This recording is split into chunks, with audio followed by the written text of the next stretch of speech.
Hey, just a little forward. This first two parts of this podcast was recorded in the previous week, so I do say things like we don't have fights this weekend.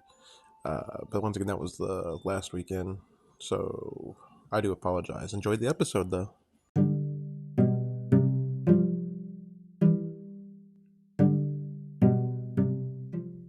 Hello, how's it going? Welcome to Fights and Fragz, episode 2.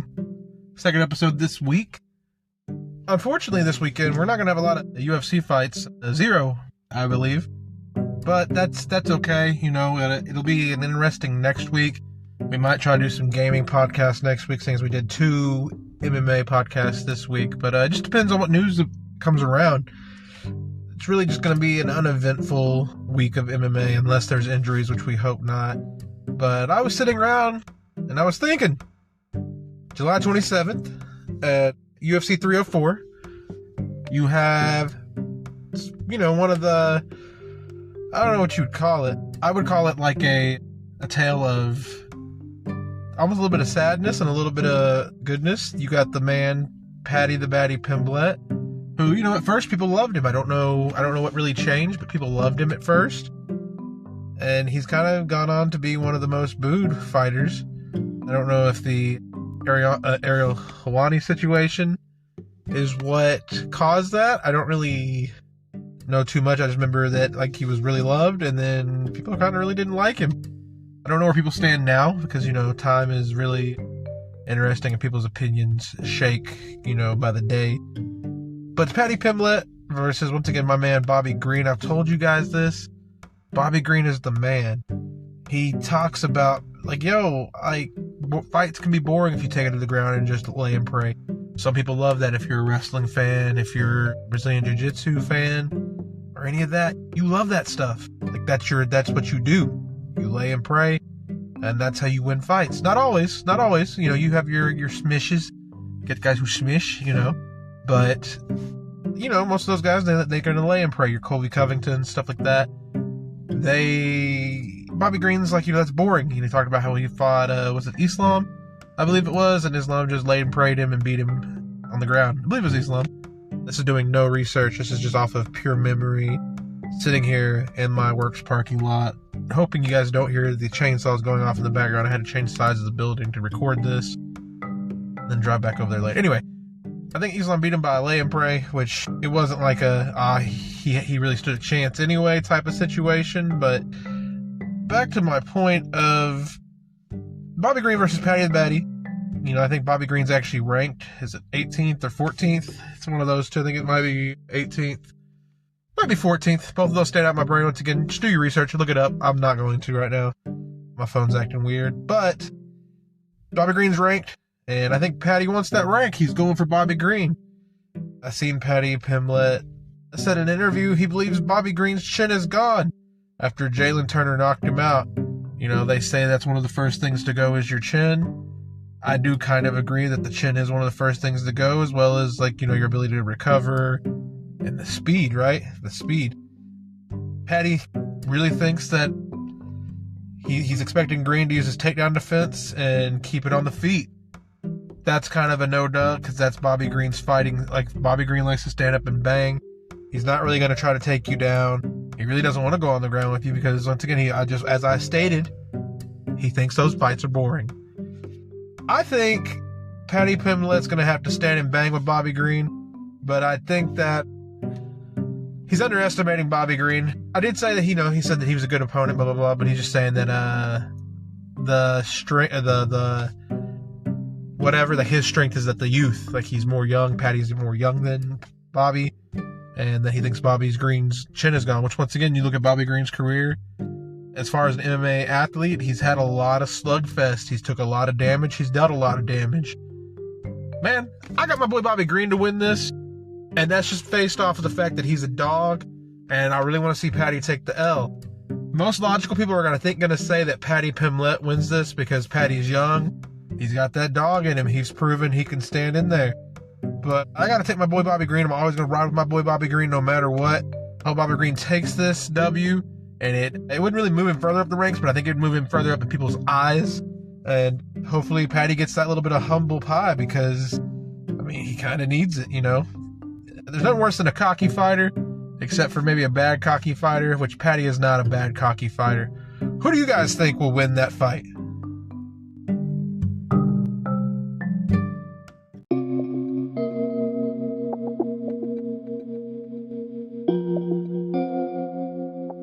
So, at UFC 303, we did have, I suppose over the last week, I think before yesterday I even record, or the day before I recorded the podcast, whatever day that was, can't even remember.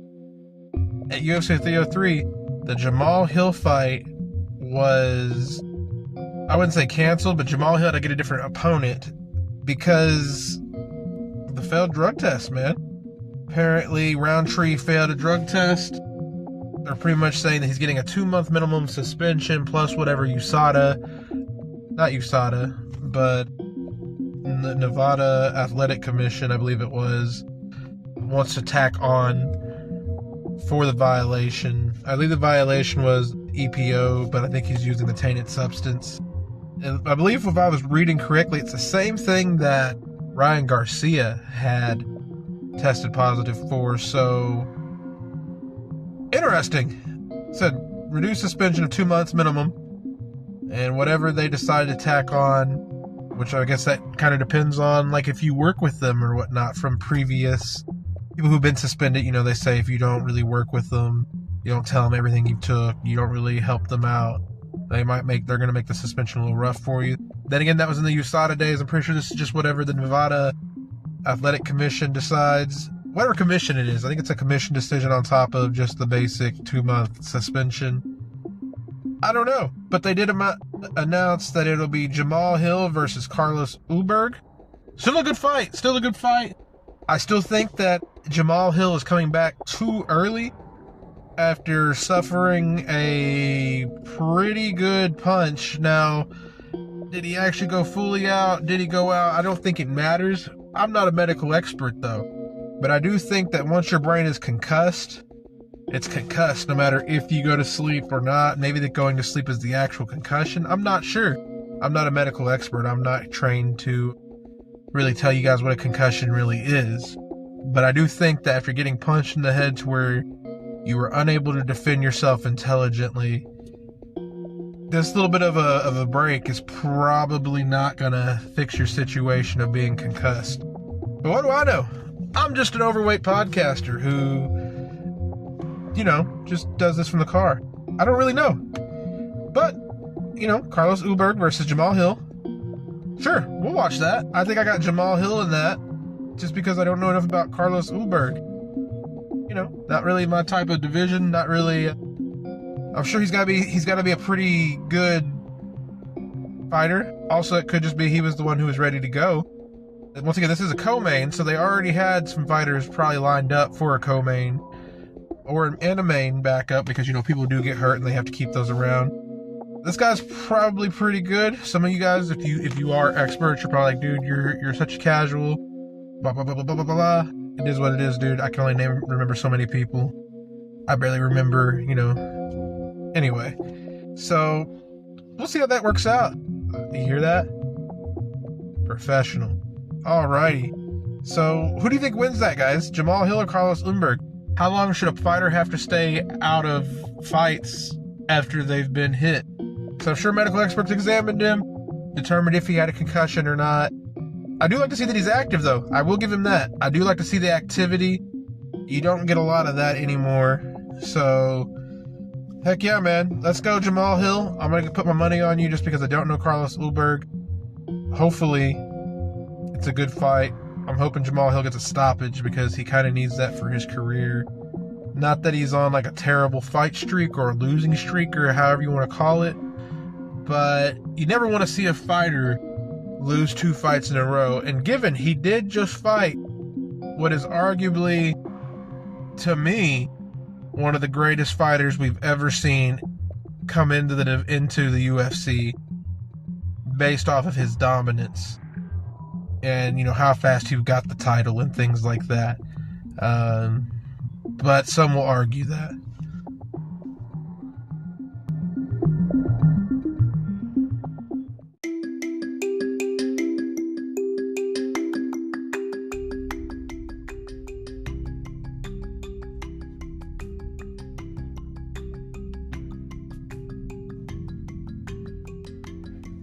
It's always a really interesting thing that happens.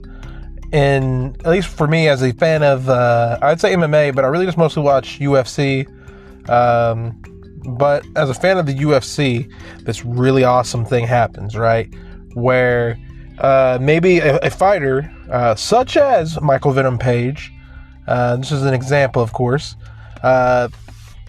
isn't in the UFC, but he's so exciting to watch in the other divisions or other fight promotions. And you always just want to ask, man, what would happen if they come to the UFC? We've seen that with Michael Venom Page. He had the one fight that was pretty okay. They have, said that he has signed to fight Ian Gary at the Sphere in Vegas coming up, which is an incredible fight. The Ian Gary, saga, I guess you'd call it, legend, story. I think he's the fighter who his trainer is his wife's ex-husband or ex-boyfriend, and it's just some weird stuff going on.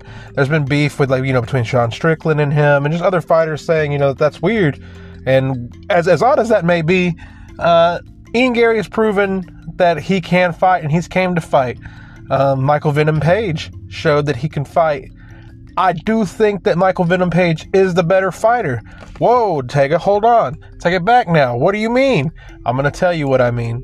Michael Venom Page is such a problem for most fighters because his awkward striking style, he's got that karate stance essentially, which I'm not saying that's the only reason. So hear me out before you're like, whatever, turn it off.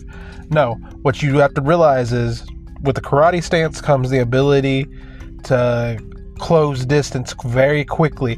You've seen it in a lot of people. You've seen it in Wonder Boy. You've seen it in just tons of anybody who's really had that karate stance. That ability to close distance extremely quickly and then to get away even faster is amazing for that karate fighting style.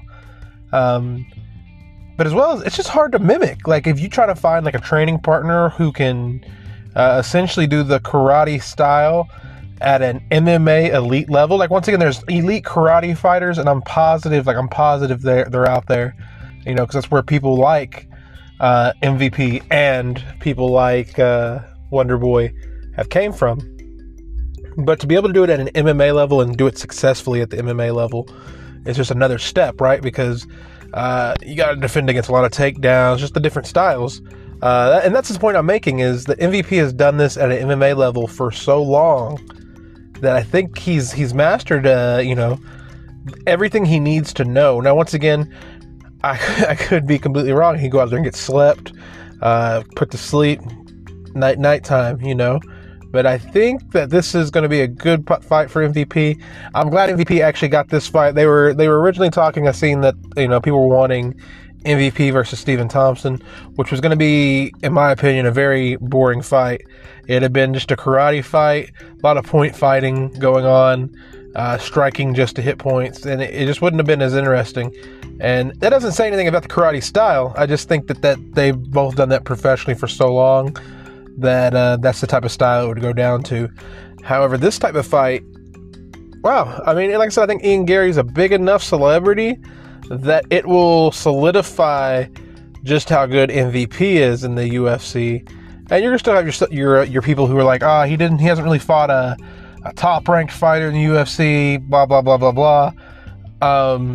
But it's Ian Gary who, like I said, he's got a little bit of, unfortunately, what moves the needle sometimes isn't always talent, right? Like you could be the most talented, but if you don't have enough clout in the UFC, then it doesn't really matter how talented you are, it seems like sometimes, because you're just going to be slept on. You got to get that clout level up, and then it changes. And like I said, Ian Gary's got a little bit more clout, regardless of where anybody feels he's like on talent. I think he's still very talented, but I've seen people say he's not that talented. But I do think that if MVP gets him, it moves him way up in the starlight, and we actually might get to see him fight a top fighter, And I'm hoping that comes very quickly, because I'd like to see, do I see MVP holding the title? Probably not, but I do want to see him fight for the title and not just be like a gatekeeper or a journeyman. And I mean both of those terms with complete respect, with 100% respect. No, like I know people usually put those terms as a way of disrespect to fighters, but I mean that as in like you have to beat this guy to get to the title, and there's no way around it. You have to beat him, and this guy's always there. And that's what I mean by that. Like that guy's just always there. Once again, I don't know, maybe that is a disrespectful term. Maybe I should remove it from my terminology. But Ian Gary versus the man MVP. What do you guys think about that? What kind of fight is that going to be? I don't know. I have no clue. But I'd like to, I wouldn't say fast forward time, but it would be nice, wouldn't it? To get a little sneak peek. But we're going to get to see it. Hopefully both these guys come in on weight, they come in healthy, and they give it their all, because I love to see it.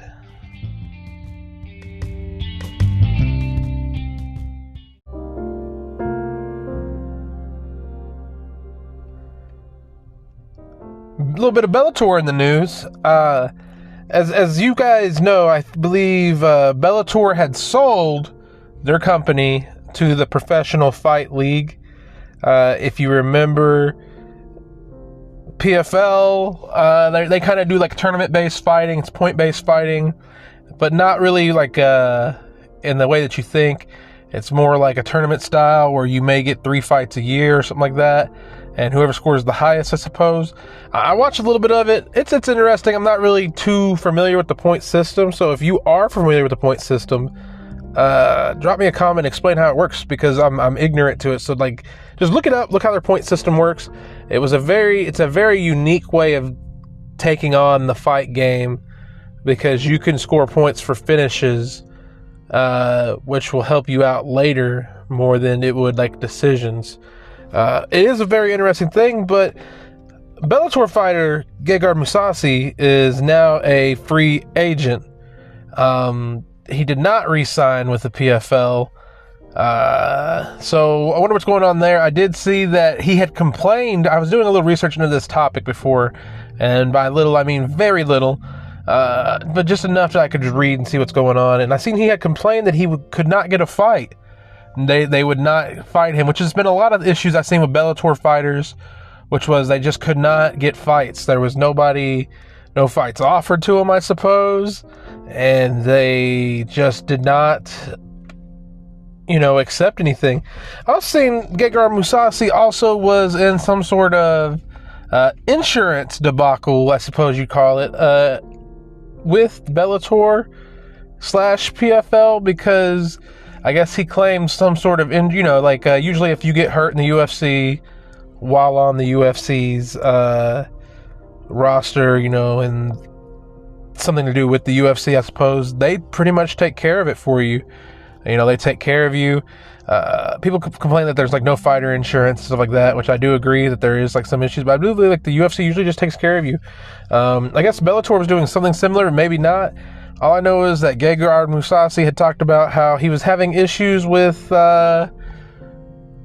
getting insurance stuff taken care of. Like he'd gotten hurt and nobody wanted to. Bellator was like, hey, it's no longer our problem because we sold the company. And PFL was kind of at the time just like, hey, it fell in between the laps of the sell and us acquiring it, so we don't know. So I guess it went to some sort of court of law. And I didn't see the outcome of that. I'm assuming PFL would have to pick it up because he was under contract with PFL at the time that all of this had started and all of this was reported. But either way, PFL said that they gave Gegard Mousasi a fight, and he did not accept it. He didn't want the fight. Instead, he just wanted to write his contract out, I suppose. Who's telling the truth here? Usually, I would say it is the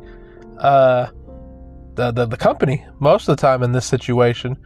However, I disagree this time around, because this is the same company, I believe, who had an issue with the if you remember the fighter Kayla, who had just entered the UFC coming over.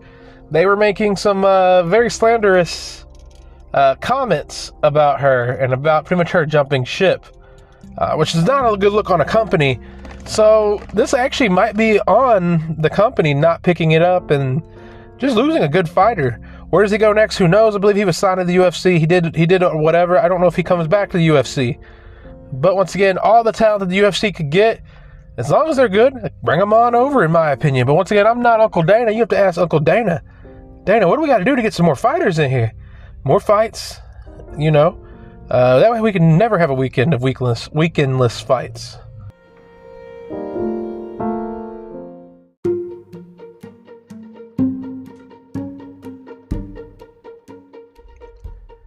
UFC news that broke a little at the end of last week.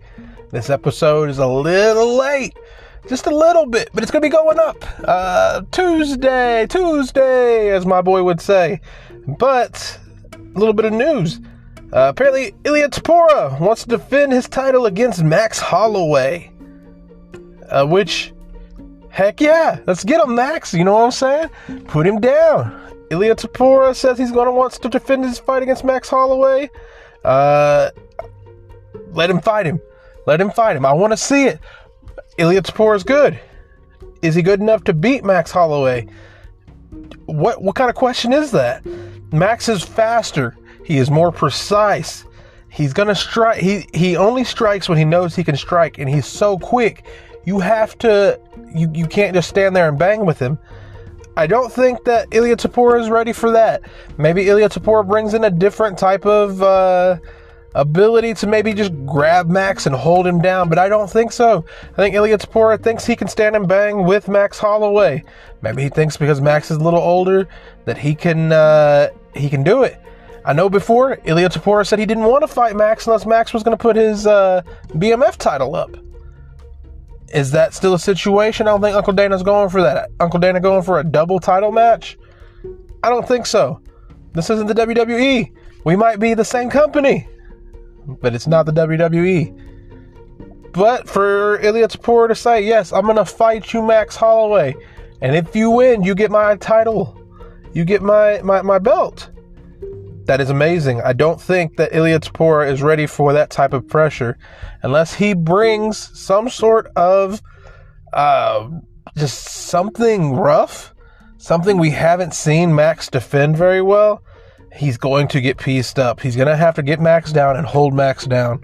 Submit Max, but for him to stand on the feet with Max is, well, you're standing in front of the Holloway train, and they are going to murder. It's going to hit you, and it's going to drop you. We've seen it. We're about to see it again. I don't think the fight is officially scheduled, but I did see that he is calling him out. He's agreeing to it. Now, does he agree to it on paper? That's a different story. It's easy to get in front of the cameras, in front of the media, in front of a microphone, on a computer, and say, I'm going to do this, this, and this. And then you just don't do it. It's really easy. Sign the contract, make it happen. Maybe we'll see an announcement this weekend at the UFC event for Ilia Topuria versus Max Holloway. All we can do is hope, right?